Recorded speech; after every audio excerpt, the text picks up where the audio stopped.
नमस्कार दोस्तों, स्वागत है आप सभी का हमारे YouTube channel the transformative institute में। तो दोस्तों, आज का चैप्टर है प्रकाश। तो इसमें कुछ मुख्य टॉपिक है जिनके बारे में हम लोग चर्चा करेंगे और उनके बारे में पढ़ेंगे, जैसे कि आपतन कोण, परावर्तन कोण, अंध बिंदु, आपतित किरण, विसरित या अनियमित परावर्तन के बारे में हम लोग पढ़ेंगे। एक टॉपिक इसमें होगा कैलाइडोस्कोप, इसके बारे में हम लोग जानेंगे। परावर्तन के नियम, नियमित परावर्तन और परावर्तित किरण के बारे में हम लोग इस अध्याय में पढ़ेंगे। तो आइए हम लोग अपना चैप्टर स्टार्ट करते हैं। क्या लिखा है? संसार को हम मुख्य रूप से अपनी ज्ञान इंद्रियों से जानते हैं। किससे जानते हैं? ज्ञान इंद्रियों से जानते हैं। ज्ञान इंद्रियों में से दृष्टि एक सबसे महत्वपूर्ण ज्ञान इंद्रिय है। इसकी सहायता से हम पर्वतों, नदियों, पेड़ पौधों, कुर्सियों, मनुष्यों तथा अपने चारों ओर की अन्य अनेक वस्तुओं को देखते हैं। हम आकाश में बादल, क्या चीज? हम आकाश में बादल, इंद्रधनुष तथा उड़ते पक्षियों को भी देखते हैं। रात्रि में हम चंद्रमा तथा तारों को देखते हैं। दृष्टि द्वारा ही, क्या लिखा है? दृष्टि द्वारा ही आप इस पृष्ठ पर छपे शब्दों तथा वाक्यों को देख पाते हैं। क्या आप जानते हैं कि ये सब देखना कैसे संभव हो पाता है? कैसे संभव हो पाता है? तो आइए देखते हैं। वस्तुओं को दृश्य कौन बनाता है? वस्तुओं को दृश्य कौन बनाता है? क्या कभी आपने सोचा है कि हम विभिन्न वस्तुओं को कैसे देख पाते हैं? आप कह सकते हैं कि हम वस्तुओं को नेत्रों से देखते हैं, लेकिन क्या आप अंधेरे में किसी वस्तु को देख पाते हैं? इसका अर्थ है कि केवल नेत्रों द्वारा हम किसी वस्तु को नहीं देख सकते। किसी वस्तु को हम तब ही देख पाते हैं, क्या लिखा है? किसी वस्तु को हम तब ही देख पाते हैं जब उस वस्तु को या उस वस्तु से आने वाला प्रकाश हमारे नेत्रों में प्रवेश करे। यह प्रकाश वस्तुओं द्वारा उत्सर्जित अथवा उनसे परावर्तित हुआ हो सकता है। ठीक, आगे देखते हैं हम लोग परावर्तन के नियम। परावर्तन के नियम देखते हैं। इस पॉइंट को हम लोग छोड़ देते हैं, इस पैरा को। यहां से देखते हैं परावर्तन के नियम। तो इसमें क्रियाकलाप क्या है? किसी मेज या ड्राइंग बोर्ड पर सफेद कागज की एक शीट लगाइए। एक कंघा लीजिए और इसके, क्या लिखा है? एक कंघा लीजिए और बीच के इसके बीच के एक दांत को छोड़कर सभी खुले स्थानों को क्या कर दीजिए? आप बंद कर दीजिए। इस कार्य के लिए आप काले कागज की एक पट्टी प्रयोग कर सकते हैं। एक पट्टी का प्रयोग कर सकते हैं। कंघे को कागज की शीट के लंबवत, क्या लिखा है? कंघे को कागज की शीट के लंबवत पकड़िए। एक टॉर्च की सहायता से कंघे के खुले स्थान पर एक ओर से प्रकाश डालिए। टॉर्च तथा कंघे के थोड़े से समायोजन के पश्चात आप कंघे की दूसरी ओर कागज की शीट के अनुदिश प्रकाश की एक किरण देखेंगे। कंघे तथा टॉर्च को इस स्थिति में क्या लिखा है? कंघे तथा टॉर्च को इस स्थिति में स्थिर रखिए। ठीक, प्रकाश किरण के गमन पथ के सामने समतल दर्पण की एक पट्टी रखिए। अब आप क्या देखते हैं? तो आइए देखते हैं हम क्या देख पाते हैं। देखते हैं। दर्पण से, क्या लिखा है? दर्पण से टकराने के पश्चात प्रकाश किरण दूसरी दिशा में परावर्तित हो जाती है। किसी पृष्ठ पर पड़ने वाले प्रकाश किरण को क्या कहते हैं? आपतित किरण कहते हैं। किसी पृष्ठ पर पड़ने वाले प्रकाश किरण को आपतित किरण कहते हैं। पृष्ठ के परावर्तन के पश्चात वापस आने वाली प्रकाश किरण को क्या कहते हैं? परावर्तित किरण कहते हैं। जैसे मान लीजिए ये कोई पृष्ठ है, समतल पृष्ठ है। यहाँ से कोई सोर्स है, लाइट सोर्स है, प्रकाश स्रोत है। यहाँ से किरण ऐसे पड़ती है, ये इसका डायरेक्शन होगा। तो ये जो किरण होगी, ये हो जाएगी आपतित किरण।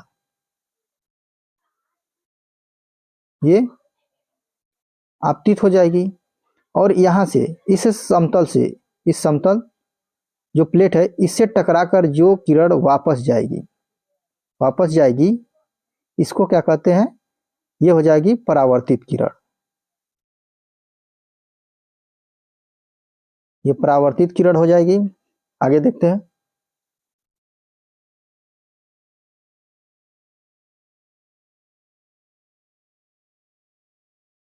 इस पॉइंट को पढ़ते हैं। प्रकाश किरण का अस्तित्व एक आदर्शीकरण है। क्या लिखा है? प्रकाश किरण का अस्तित्व अस्तित्व एक आदर्शीकरण है। वास्तव में हमें प्रकाश का एक संकीर्ण किरण पुंज प्राप्त होता है जो अनेक किरणों से मिलकर बना होता है। सरलता के लिए हम प्रकाश के संकीर्ण किरण पुंज के लिए किरण शब्द का उपयोग करते हैं। आइए अब यहां से देखते हैं। अपने मित्रों की सहायता से, बहुत अच्छा पॉइंट है ये। अपने मित्रों की सहायता से कागज पर समतल दर्पण की स्थिति तथा आपतित एवं परावर्तित किरणों को दर्शाने वाली रेखाएं खींचिए। दर्पण तथा कंघे को हटाइए। दर्पण को निरूपित करने वाली रेखा के जिस बिंदु पर आपतित किरण से टकराती है उस पर दर्पण से 90 का कोण बनाते हुए एक सरल क्या लिखे एक रेखा खींचिए। यह रेखा परावर्तक पृष्ठ के उस बिंदु पर अभिलंब कहलाती है। क्या कहलाती है? अभिलंब कहलाती है। जैसे मैंने ये हो गया, यहाँ देखते हैं, फिर से देखते हैं, ये देखते हैं, ये क्या हो गया? परावर्तक पृष्ठ हो गया। ये आपका आपतित है किरण हो गया, आपतित किरण हो गई। और यहाँ से ये क्या हो गई? ये परावर्तित किरण हो गई। इनके बीच में ये हो गया, ये कौन सा? ये परावर्तक पृष्ठ से 90 डिग्री एंगल पर ये देखिए, ये जो मैंने लाइन खींचा, इसी को क्या कहेंगे? अभिलंब। ये क्या है? अभिलंब है। तो वही लिखा है, 90 का कोण बनाते हुए एक रेखा खींचिए। मैंने एक रेखा खींचा। यह रेखा परावर्तन पृष्ठ के उस बिंदु पर क्या कहलाती है? अभिलंब कहलाती है। आपतित किरण तथा अभिलंब के बीच आपतित किरण तथा अभिलंब के बीच कोण को आपतन कोण कहते हैं। परावर्तित किरण तथा अभिलंब के बीच के कोण को परावर्तन कोण कहते हैं। आपतन कोण तथा परावर्तन कोण को मापिए। इसको छोड़ देते हैं यहाँ, ठीक। ये देखते हैं चित्र 13.3 देखते हैं। ये देखिए, ये वाली जो रेखा गई है, ये हो गया, ये हो गई आपतन कोण। ये आपतन कोण है और यहाँ पे ये अभिलंब हो गई। तो अभिलंब और आपतन किरण के बीच जो कोण बनेगा, ये वाला कोण, इसको आपतन कोण कहेंगे। और ये क्या है? परावर्तन किरण है। परावर्तन किरण और अभिलंब के बीच बने कोण को क्या कहेंगे? परावर्तन कोण कहेंगे, ठीक। आगे देखते हैं। यहां से देखते हैं, क्या आप आपतन कोण तथा परावर्तन कोण के बीच कोई संबंध देखते हैं? क्या ये दोनों लगभग बराबर हैं? यदि यदि यह क्रियाकलाप क्या लिखा है? यदि यह क्रियाकलाप सावधानी पूर्वक किया जाए तो देखा जाता है कि आपतन कोण सदैव परावर्तन कोण के बराबर होता है। क्या लिखा है? आपतन कोण सदैव परावर्तन कोण के बराबर होता है। यह परावर्तन के नियमों में से एक है। आइए परावर्तन से संबंधित एक और क्रियाकलाप करते हैं। तो आइए देखते हैं। क्रियाकलाप 13.1 को दोबारा कीजिए। इस बार किसी सख्त कागज की शीट अथवा चार्ट पेपर का उपयोग कीजिए। शीट मेज के किनारे से थोड़ी बाहर निकली हुई होनी चाहिए। शीट के बाहर निकले भाग को बीच में से काटिए। परावर्तित किरण को देखिए। सुनिश्चित कीजिए कि परावर्तित किरण क्या लिखा है? सुनिश्चित कीजिए कि परावर्तित किरण कागज के बाहर निकले भाग पर भी दिखाई दे। कागज के बराबर क्या लिखा है? कागज के बाहर निकले उस भाग को मोड़िए जहां पर परावर्तित किरण दिखाई दे रही है। क्या आप परावर्तित किरण को देख पाते हैं? क्या आप अब परावर्तित किरण को देख पाते हैं? या कागज को पुनः प्रारंभिक अवस्था में लाइए। आगे देखते हैं। अब क्या लिखा है? क्या आप फिर से परावर्तित किरण को देख पाते हैं? इससे क्या निष्कर्ष निकलता है? तो आइए देखते हैं क्या निष्कर्ष निकलता है। जब मेज पर क्या लिखा है? जब मेज पर कागज की पूरी शीट फैलाते हैं तो यह एक तल को निरूपित करती है। आपतित किरण आपतन बिंदु पर अविलंब तथा परावर्तित किरण से सभी इसी तल में होते हैं। जब आप कागज को मोड़ देते हैं तो आप एक नया तल बना देते हैं जो उस तल से भिन्न होता है जिसमें जिसमें आपतित किरण तथा अविलंब स्थित है। तब आप परिवर्तन क्या लिखा है, तब आप परावर्तित क्या लिखा है, तब आप परावर्तित किरण नहीं देख पाते। यह क्या निर्देशित करता है, तो आइए देखते हैं क्या निर्देशित करता है या क्या दर्शाता है कि आपतित किरण आपतन बिंदु पर अविलंब तथा परावर्तित किरण ये सभी एक तल में होते हैं। यह परावर्तन एक अन्य नियम है, यह परावर्तन का एक अन्य नियम है। अभी हम लोगों ने एक और नियम पढ़ा और ये क्या हो गया, दूसरा नियम है। आगे देखते हैं।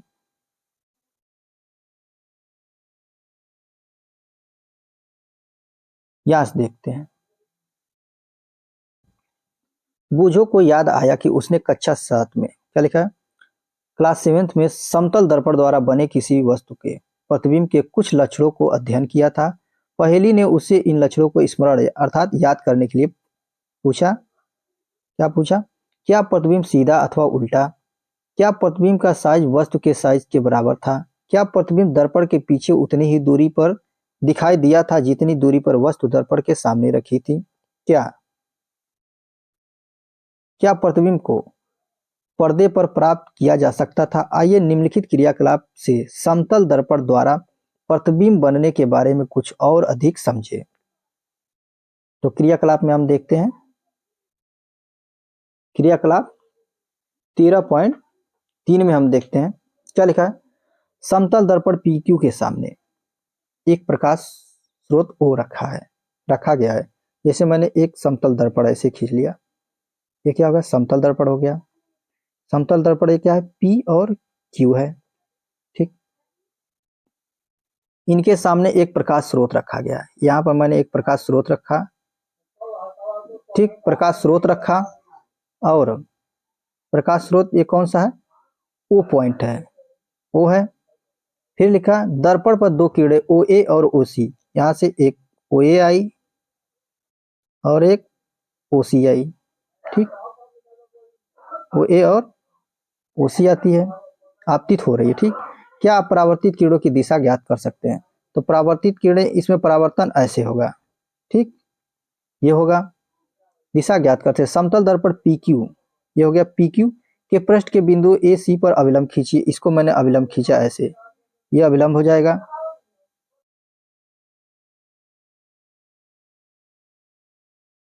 ये अविलंब हो गया। ठीक, फिर बिंदु AC पर परावर्तित किरणों को खींचिए। आप इन किरणों को कैसे खींचेंगे देखते हैं। परावर्तित किरणों को क्रमशः AB, अभी इसको हमने, ये हो गया परावर्तित किरण हो गया इसका, ये हो गया B। ठीक, और यहाँ से जब हम परावर्तित किरण लेते हैं ये हो जाएगा D। यहाँ से हम देखते हैं इसको। ठीक, वही लिखा है, CD को निरूपित कीजिए, इन्हें आगे की ओर बढ़ाइए।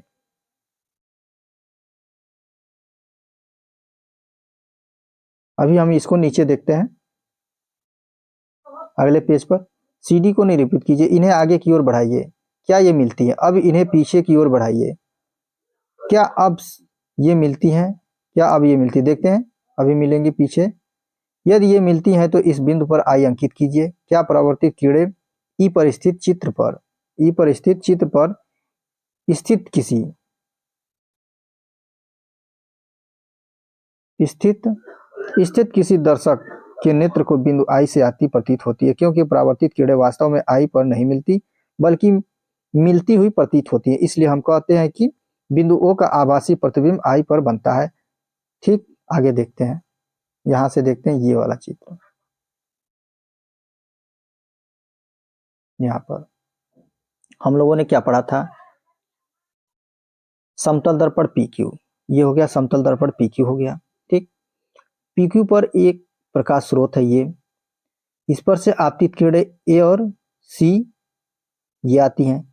इन पर मैंने एक अविलंब खींचा। अविलंब को यहाँ से जो आपतित किरणें हैं इनका परावर्तन ये है, और यहाँ से हमने किसी सोर्स से देखते हैं और इस परावर्तन को हम लोग पीछे की ओर खींचते हैं तो I बिंदु पर मिलती है। तो ऐसा जब हम आंखों से देखते हैं तो ऐसा लगता है कि दोनों रेखाएं ये आपतित सॉरी परावर्तन की जो दोनों रेखाएं पीछे की ओर खींचने पर एक दूसरे से मिल जाती हैं, तो ऐसा नहीं होता है। लेकिन इसमें यह कहा गया है कि जो आंखों से देखा हुआ आभासी प्रतिबिंब होता है, ठीक, इस बिंदु ओ है, इसका जो आभासी प्रतिबिंब होगा आई पर बनता है, यही इसमें लिखा है। आगे देखते हैं क्या लिखा है, फिर से पढ़ लेते हैं। यहां से देखते हैं, क्योंकि परावर्तित किरणें वास्तव में आई पर नहीं बनती हैं बल्कि मिलती हुई प्रतीत होती हैं। हम कह सकते हैं बिंदु ओ का, क्या लिखा है, हम कह सकते हैं बिंदु ओ का आभासी प्रतिबिंब आई पर बनता है। आगे देखते हैं। अब आप स्मरण कर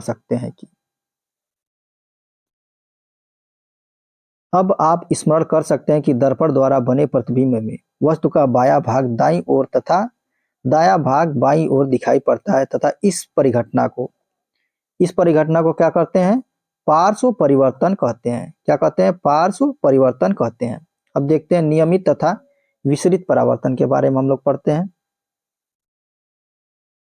नियमित तथा विसरित परावर्तन। देखिए विसरित परावर्तन, जैसे ये मैंने कोई मतलब परावर्तन पृष्ठ लिया, ये है, ठीक, तो इस पर ये आपतित किरणें पड़ी, आपतित किरणें परावर्तित हो जाएंगी, तो जो खुरदरे पृष्ठ पर जो किरणें बन रही हैं, परावर्तित हो रही हैं, इसको विसरित परावर्तन कहेंगे। और जो समतल, जैसे एक समतल ले लिया मैंने, बिल्कुल चिकना पृष्ठ ले लिया, यहां से जो आपतित किरणें परावर्तन होंगी, इनको हम क्या कहेंगे, नियमित परावर्तन कहेंगे। क्या कहेंगे, नियमित परावर्तन कहेंगे। तो आइए इसके बारे में हम लोग पढ़ते हैं।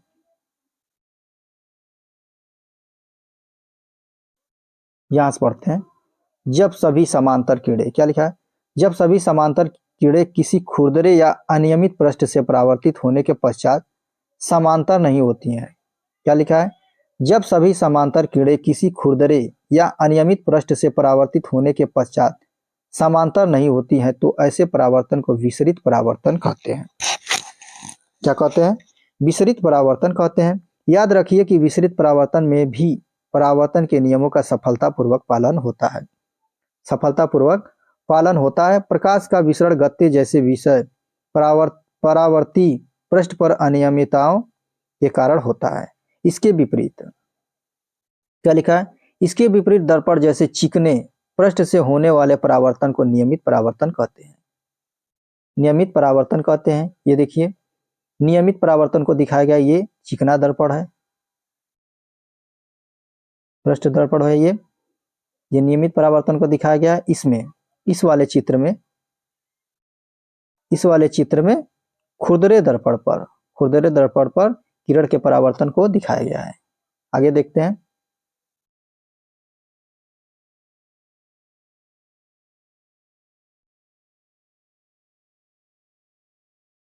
इस पॉइंट को पढ़ लेते हैं।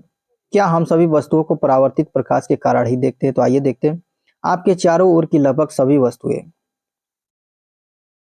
क्या लिखा है, आपके चारों ओर की लगभग सभी वस्तुएं आपको परावर्तित प्रकाश के कारण दिखाई देती हैं। उदाहरण के लिए चंद्रमा सूर्य से प्राप्त, क्या लिखा है, उदाहरण के लिए चंद्रमा सूर्य से प्राप्त प्रकाश को परावर्तित करता है।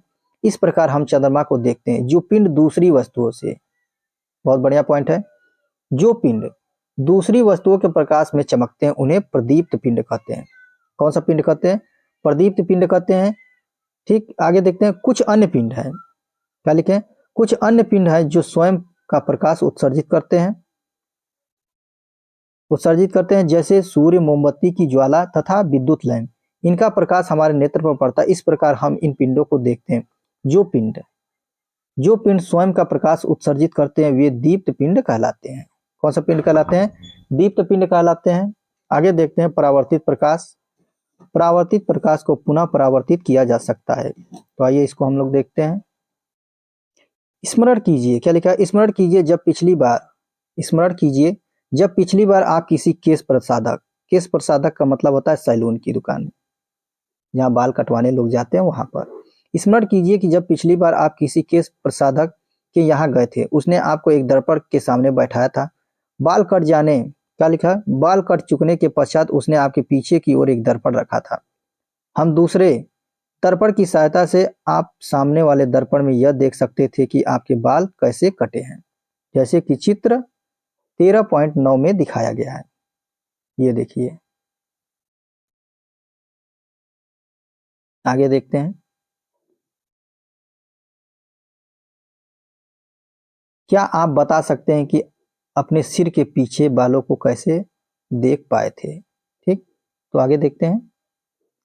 पहली को याद आया कि कक्षा 6 में, क्लास 6 में विस्तारित क्रियाकलाप के रूप में उसने एक पारदर्शी बनाया था। पारदर्शी में दो समतल दर्पण उपयोग किए जाते हैं। क्या आप बता सकते हैं कि दो दर्पणों से परावर्तन द्वारा आप उन वस्तुओं को देखने योग्य कैसे बना सकते हैं जिन्हें आप सीधे नहीं देख पाते? परिदर्शियों का उपयोग पनडुब्बियों, टैंकों तथा बंकरों में छिपे सैनिकों द्वारा बाहर की वस्तुओं को देखने के लिए किया जाता है। अब हम देखते हैं बहुप्रतिबिंब। बहुप्रतिबिंब देखते हैं हम लोग टॉपिक। आप जानते हैं, क्या लिखा है? आप जानते हैं कि समतल दर्पण किसी वस्तु का केवल एक ही प्रतिबिंब बनाता है। यदि दो समतल दर्पणों को संयोजनों में उपयोग करें तो क्या होगा? आइए देखते हैं, क्रियाकलाप के माध्यम से हम लोग देखते हैं इसको। क्या लिखा है? दो समतल दर्पण लीजिए, उन्हें एक दूसरे के समकोण बनाते हुए इस प्रकार रखिए कि इनके किनारे आपस में मिले रहें, जैसा कि चित्र 13.10 में दिखाया गया है। इन्हें जोड़ने के लिए आप किसी टेप का उपयोग कर सकते हैं। इन्हें जोड़ने के लिए आप टेप का उपयोग कर सकते हैं। दर्पणों के बीच एक सिक्का रखिए, आपको इस सिक्के के कितने प्रतिबिंब दिखाई देंगे? आगे देखते हैं। अब टेप का, क्या लिखा है? अब टेप का उपयोग करके दर्पणों को विभिन्न कोणों जैसे कि 45 डिग्री, 60 डिग्री, 120 अर्थात 180 आदि पर जोड़िए। दर्पणों के बीच में कोई वस्तु जैसे मोमबत्ती रखिए। प्रत्येक प्रकरण में, क्या लिखा है? प्रत्येक प्रकरण में वस्तु के बनने वाले प्रतिबिंबों की संख्या नोट कीजिए। अंत में दोनों दर्पणों को एक दूसरे के समांतर खड़े कीजिए। देखिए अब मोमबत्ती के कितने प्रतिबिंब बनते हैं।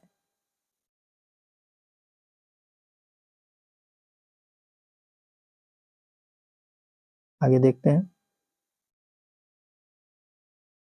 यहां से देखते हैं। एक दूसरे से सीधे कोण पर रखे दर्पणों द्वारा, क्या लिखा है? एक दूसरे से किसी कोण पर रखे दर्पणों द्वारा अनेक प्रतिबिंबों के बनने की धारणा का उपयोग बहुमूर्तिदर्शी अर्थात कैलाइडोस्कोप में भांति भांति के आकर्षक पैटर्न बनाने के लिए किया जाता है। आप स्वयं भी एक क्लाइमाइडो, क्या लिखा है? इसको छोड़िए, आगे देखते हैं। बहुमूर्तिदर्शी बहुमूर्तिदर्शी देखते हैं। कैलाइडोस्कोप बनाने के लिए दर्पण की लगभग 15 सेंटीमीटर लंबी, 4 सेंटीमीटर चौड़ी 3 आयताकार पट्टियां लीजिए। इन्हें चित्र 13.12 ए में दर्शाए अनुसार एक प्रिज्म की आकृति में जोड़िए। इन्हें गत्ते या मोटे चार्ट पेपर की बनी एक बेलनाकार ट्यूब में दृढ़ता से लगाइए। सुनिश्चित कीजिए कि ट्यूब दर्पण की पट्टियों से थोड़ी लंबी हो। ट्यूब के एक सिरे को गत्ते की एक ऐसी डिस्क में बंद कीजिए जिससे भीतर का दृश्य देखने के लिए एक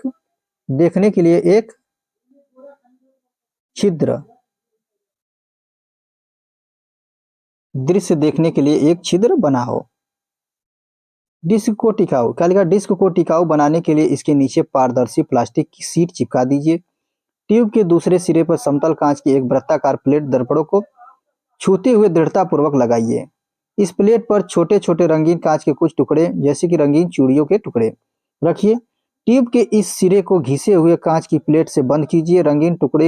रंगीन टुकड़ों की हलचल के लिए पर्याप्त जगह रहने दीजिए। अब देखते हैं आगे क्या है। आपका कैलाइडो, क्या लिखा है?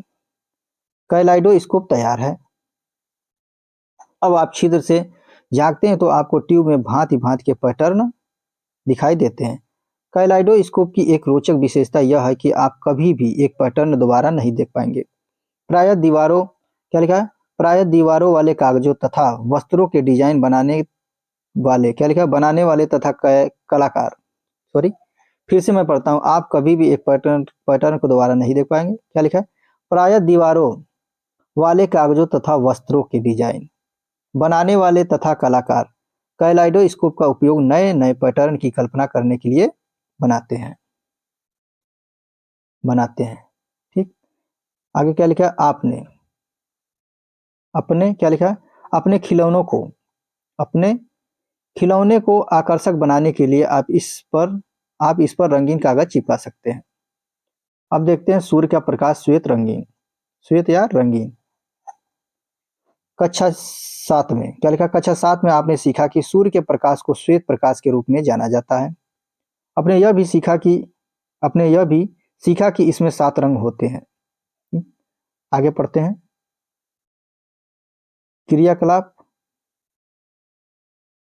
13.7 पढ़ लेते हैं। उपयुक्त साइज का क्या लिखा है, उपयुक्त साइज का एक समतल दर्पण लीजिए, इसे चित्र 13.13 में दर्शाए अनुसार एक कटोरी में रखिए, कटोरी में जल भरिए। इस व्यवस्था को किसी खिड़की के पास इस प्रकार रखिए कि दर्पण पर सूर्य का प्रकाश सीधा पड़ सके। कटोरी की स्थिति को इस प्रकार समायोजित कीजिए कि दर्पण से परावर्तित होने वाला प्रकाश किसी दीवार पर पड़े। यदि दीवार सफेद न हो तो इस पर सफेद कागज की शीट चिपकाइए, सफेद कागज की शीट चिपकाइए। परावर्तित प्रकाश में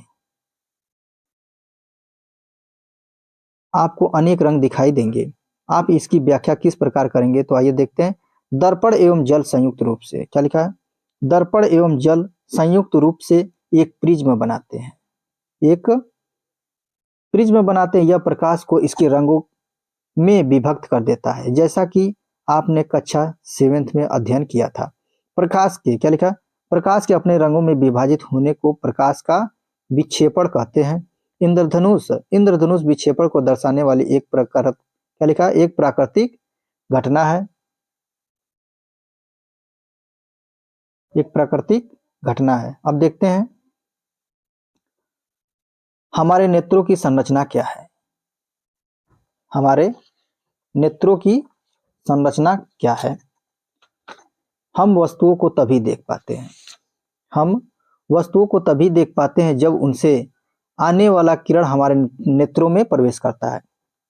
हम वस्तुओं को कब देख पाते हैं, जब उनसे आने वाला प्रकाश हमारे नेत्रों में प्रवेश करता है। नेत्र हमारी सबसे महत्वपूर्ण ज्ञानेंद्रियों में से एक है, इसलिए इसकी संरचना तथा कार्यविधि को समझना हमारे लिए क्या है, विशेष महत्व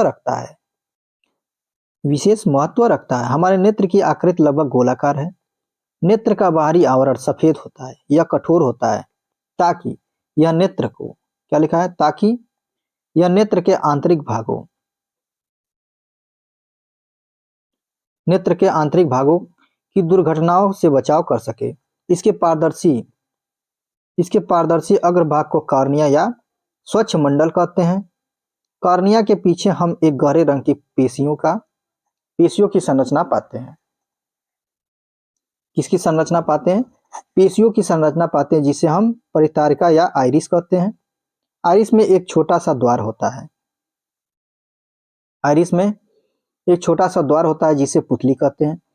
पुतली के साइज को परितारिका से नियंत्रित किया जाता है। परितारिका नेत्र का वह भाग है जिसे इसका विशिष्ट रंग प्रदान करती है। नेत्र को एक विशिष्ट रंग प्रदान करती है, कौन सी, परितारिका। जब हम कहते हैं कि किसी व्यक्ति के नेत्र हरे हैं तो वास्तव में हम परितारिका के रंग की बात कर रहे होते हैं। परितारिका नेत्र में क्या लिखा है, परितारिका नेत्र में प्रवेश करने वाले प्रकाश की मात्रा को नियंत्रित करती है। आइए देखें कैसे होता है। पहले हम डायग्राम देख लेते हैं मानव नेत्र की। ये पूरा एक नेत्र है, नेत्र में ये परितारिका है। इस लेंस को रोकने के लिए यहाँ पर ये देखिए पछमाछ क्या लिखा, पछमाभ पेशी है। यहाँ ये कार्निया हो गई, ये रेटिना वाला हिस्सा हो गया, और ये प्रकाशिक तंत्रिका हो गई। आगे देखते हैं, यहाँ से देखते हैं। पुतली के पीछे एक लेंस है, क्या लिखा है, पुतली के पीछे एक लेंस है जो केंद्र पर मोटा है। यहाँ से क्या लिखा है, पुतली के पीछे एक लेंस है जो केंद्र पर मोटा है। यहाँ से देखते हैं लेंस प्रकाश को आंख के पीछे एक परत पर फोकसित करता है। इस परत को रेटिना क्या कहते हैं? रेटिना या दृष्टि पटल कहते हैं। रेटिना अनेक तंत्रिका कोशिकाओं का बना होता है। तंत्रिका कोशिकाओं द्वारा अनुभव की गई संवेदनाओं को दृक् तंत्रिकाओं द्वारा मस्तिष्क तक पहुंचा दिया जाता है। तंत्रिका कोशिकाओं को क्या लिखा है? तंत्रिका कोशिकाएं कितने प्रकार की होती है? 2 प्रकार की। नंबर 1 शंकु, जो तीव्र प्रकाश के लिए सुग्राही होती है, तथा दूसरी कौन सी है? शलाकाएं, जो मंद प्रकाश के लिए सुग्राही होती है। इसके अतिरिक्त शंकु रंगों की सूचनाएं भी भेजते हैं। दृक् तंत्रिकाएं तथा रेटिना की संधि पर कोई तंत्रिका कोशिका नहीं होती है। इस बिंदु को क्या कहते हैं? अंध बिंदु कहते हैं। इसके अस्तित्व को निम्न प्रकार से प्रदर्शित किया जा सकता है। आगे देखते हैं, यहां से पढ़ते हैं। रेटिना पर बने प्रतिबिंब का प्रभाव वस्तु को हटा लेने पर तुरंत ही समाप्त नहीं होता। यह लगभग 1/16 सेकंड तक बना रहता है। इसलिए यदि नेत्र पर प्रति सेकंड 16 या इससे अधिक दर पर किसी गतिशील वस्तु के स्थिर प्रतिबिंब बने तो नेत्र को वह वस्तु चलचित्र की भांति चलती फिरती अनुभव होगी। इसकी बात चलचित्र की भांति चलती फिरती अनुभव होगी।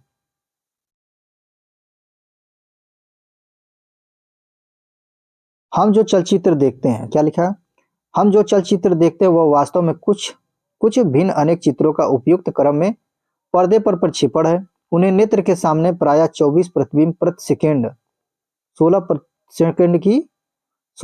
सेकंड की दर से अधिक की दर से परिवर्तित होते दिखाया जाता है। इस प्रकार हम चलचित्र देख पाते हैं। अब देखते हैं नेत्रों को, क्या लिखा है? नेत्रों को बाहरी वस्तुओं के प्रवेश से सुरक्षा देने के लिए प्रकृति ने पलकें प्रदान की हैं। पलकें बंद होकर अनावश्यक प्रकाश को भी नेत्रों में प्रवेश करने से रोक देती हैं।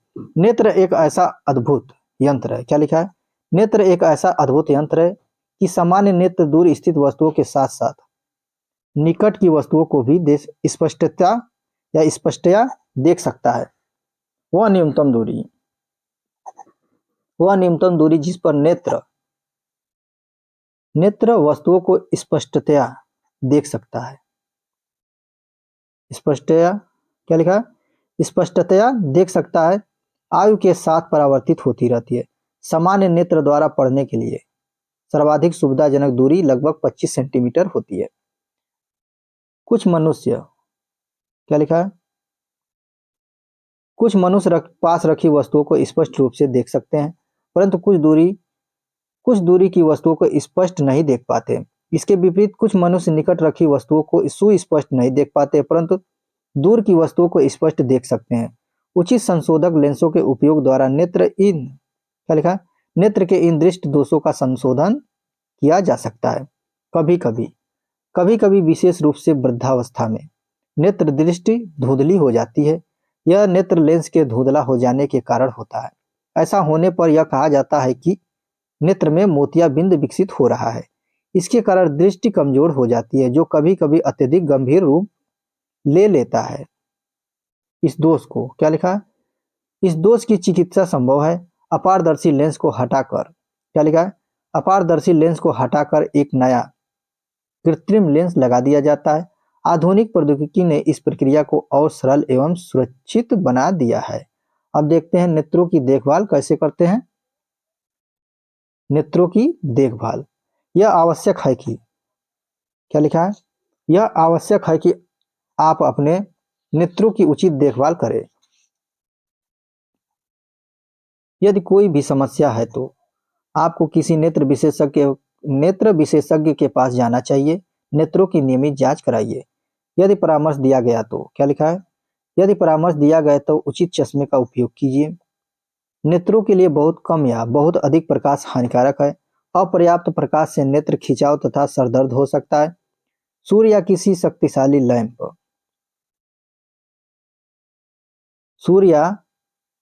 शक्तिशाली लैंप का अत्यधिक तीव्र प्रकाश अथवा लेजर टॉर्च का प्रकाश रेटिना को क्षति पहुंचा सकता है।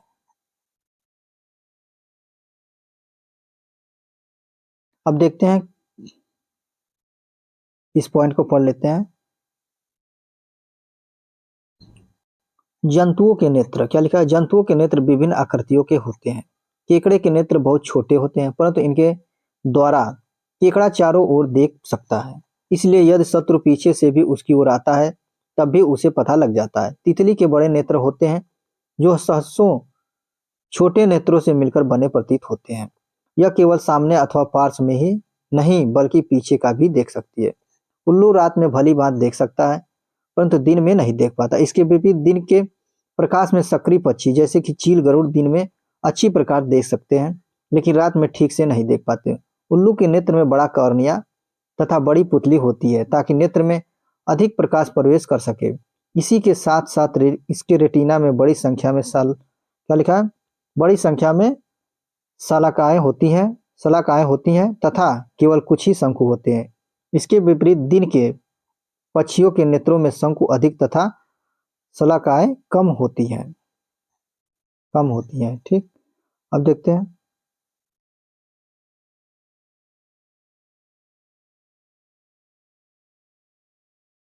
यहां से देखते हैं।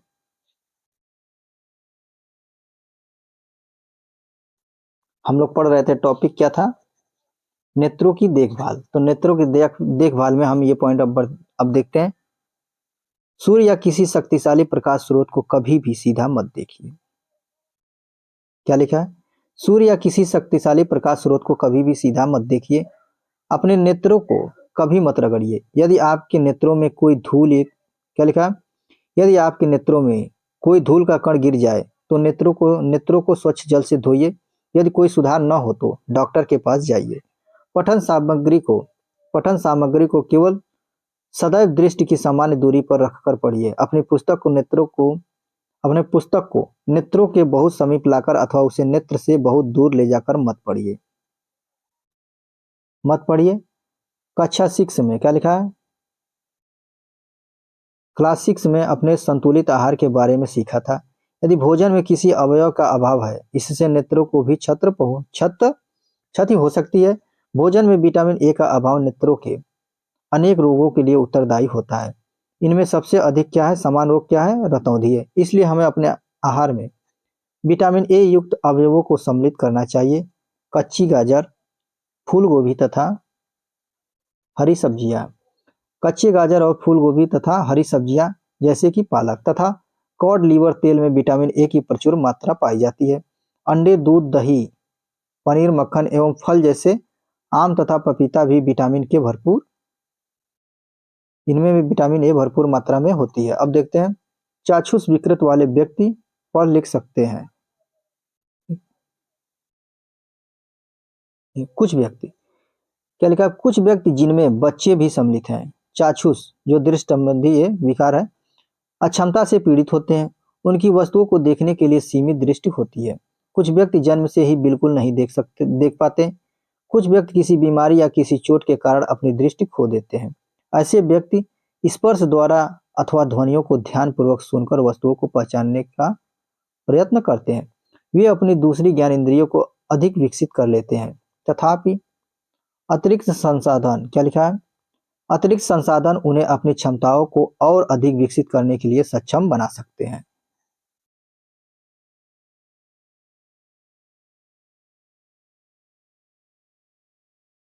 यहां से पढ़ते हैं। चाक्षुष विकृत वाले व्यक्तियों के लिए अप्रकाशिक साधन तथा प्रकाशिक साधन। जैसे क्या लिखा है? अप्रकाशिक साधनों में चाक्षुष साधन, स्पर्श साधन होगा, श्रवण साधन होगा तथा इलेक्ट्रॉनिक साधन। स्पर्श साधन में जो हमको स्पर्श करके छूने से जैसे हम टच करके पता लगा सके कि ये कौन सी वस्तु है या क्या है। श्रवण में जैसे टेप रिकॉर्डर हो गया, रेडियो हो गया, जिनको हम सुनकर अनुभव कर सकें कि क्या है, वही है। फिर चाक्षुष साधन शब्दों, क्या लिखा है? चाक्षुष साधन शब्दों को आवर्धित कर सकते हैं, उचित तीव्रता का प्रकाश प्रदान कर सकते हैं तथा सामग्री को उचित दूरी पर जुटा सकते हैं। स्पर्श साधन जिनमें ब्रेल लेखन, पाटी तथा शलाका सम्मिलित है, चाक्षुष विकृत युक्त व्यक्तियों को पढ़ने तथा लिखने में सहायता करते हैं। श्रवण साधनों में जैसे कि कैसेट, टेप रिकॉर्डर, बोलने वाली पुस्तकें तथा ऐसे अन्य साधन सम्मिलित होते हैं।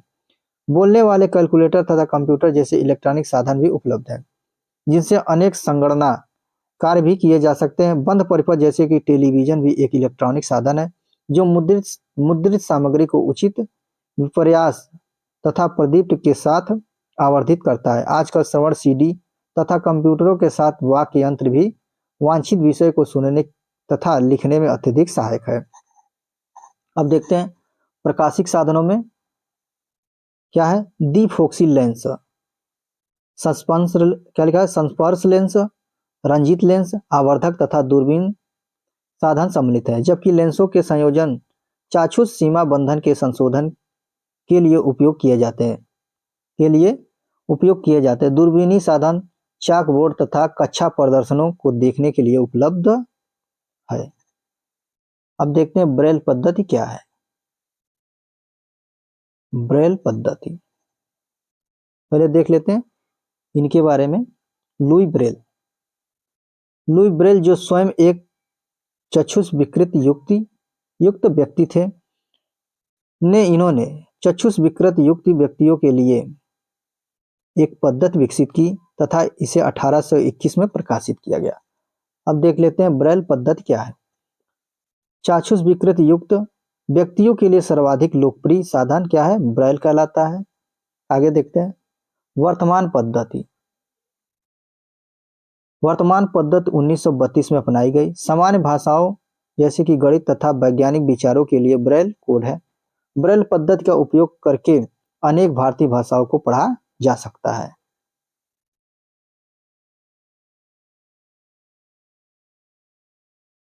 ये देखते हैं चाक्षुष विकृत युक्त व्यक्ति ब्रेल पद्धति को अक्षरों से सीखना प्रारंभ करता है। इसके पश्चात विशेष छापों एवं अक्षरों के संयोजों को पहचानता है। सीखने की विधियां स्पर्श से पहचान करने पर निर्भर होती है। प्रत्येक छाप को क्या लिखा है, प्रत्येक छाप को स्मरण करना पड़ता है। ब्रेल पाठों को हाथ या मशीन से तैयार किया जा सकता है। आजकल टाइपराइटर जैसी युक्तियां तथा मुद्रण मशीनें विकसित की गई हैं।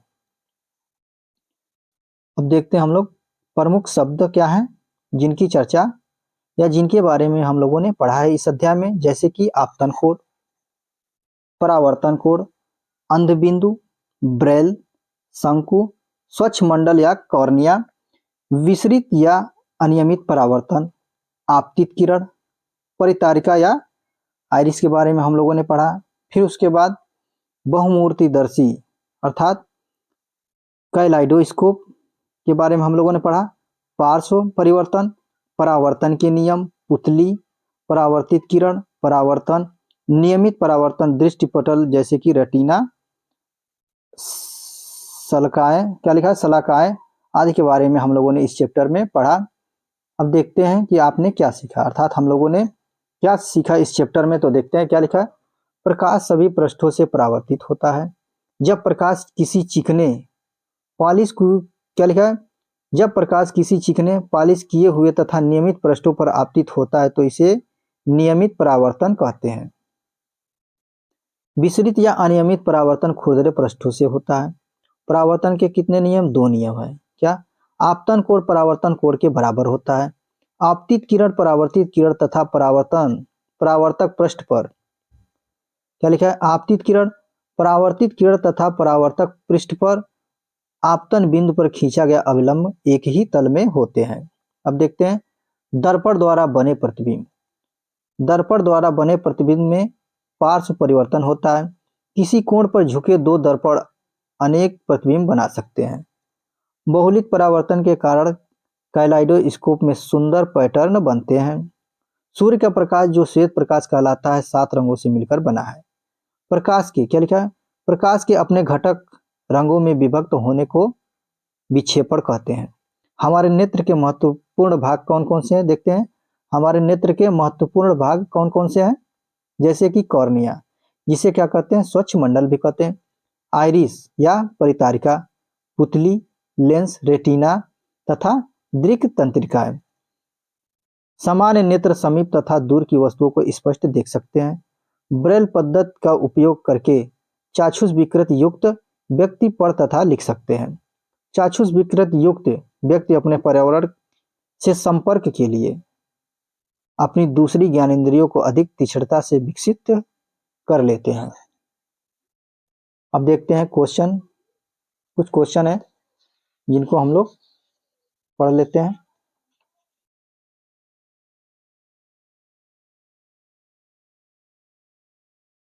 क्वेश्चन नंबर 4 हम देखते हैं क्या लिखा है। परावर्तन के नियम।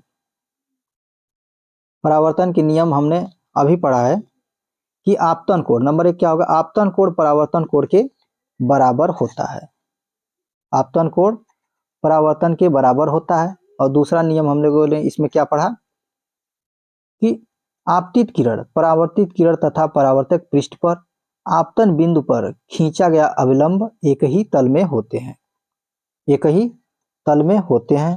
अब हम देखते हैं क्वेश्चन नंबर 6 में क्या है, एक समतल दर्पण, क्या लेगा, एक समतल दर्पण के सामने 1 मीटर दूर खड़ा एक व्यक्ति अपने प्रतिबिंब से कितनी दूरी पर दिखाई देता है, तो वो हो जाएगा 2 मीटर की दूरी पर।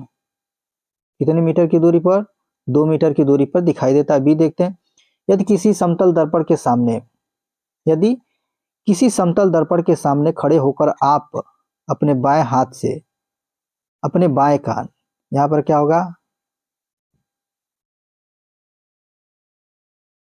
अपने दाएं हाथ से अपने बाएं कान, यहां पर बाएं कान को छुए तो दर्पण में ऐसा लगेगा कि आपका दायां कान बाएं हाथ है। यहां पर भी क्या होगा, बाएं हाथ से छुआ गया है। अब सी पॉइंट देखते हैं, जब आप मंद प्रकाश में देखते हैं तो आपकी पुतली का साइज बढ़ जाता है। तो यहाँ क्या हो जाएगा, आपकी पुतली का साइज बढ़ जाता है, तो यहाँ पर हो जाएगा बढ़। अब डी देखते हैं, रात्रि पक्षियों के नेत्र में शलाकाओं की संख्या की अपेक्षा शंकुओं की संख्या कम होती है। यहाँ हो जाएगा कम होती है। अब देखते हैं क्वेश्चन नंबर 7 और 8 बहुविकल्पी क्वेश्चन है। क्वेश्चन नंबर 7 देखते हैं, आपतन कोण परावर्तन कोण के बराबर होता है। आपतन कोण परावर्तन के बराबर होता है, तो विकल्प में क्या है, सदैव, कभी कभी, विशेष दशाओं में या कभी नहीं। तो आंसर होगा सदैव, सदैव। अब अगला क्वेश्चन देखते हैं, समतल दर्पण द्वारा बनाया गया प्रतिबिंब होता है। समतल दर्पण द्वारा बनाया गया प्रतिबिंब होता है आभासी दर्पण के पीछे तथा आवर्धित, आभासी दर्पण के पीछे तथा बिंब के साइज के बराबर, वास्तविक दर्पण के पृष्ठ पर तथा आवर्धित, वास्तविक दर्पण के पीछे तथा प्रतिबिंब के, सॉरी क्या लिखा है, वास्तविक दर्पण के पीछे तथा बिंब के साइज के बराबर। तो इसका आंसर हो जाएगा ख, आभासी दर्पण के पीछे तथा बिंब के साइज के बराबर। दोस्तों आज यहीं तक, और कक्षा 8 की एनसीईआरटी साइंस की ये समाप्त हो गई। आज यह लास्ट चैप्टर था। मिलते हम लोग अगले नए अध्याय क्या, क्लास 9th की पुस्तक के साथ साइंस की। तब तक के लिए नमस्कार दोस्तों, धन्यवाद।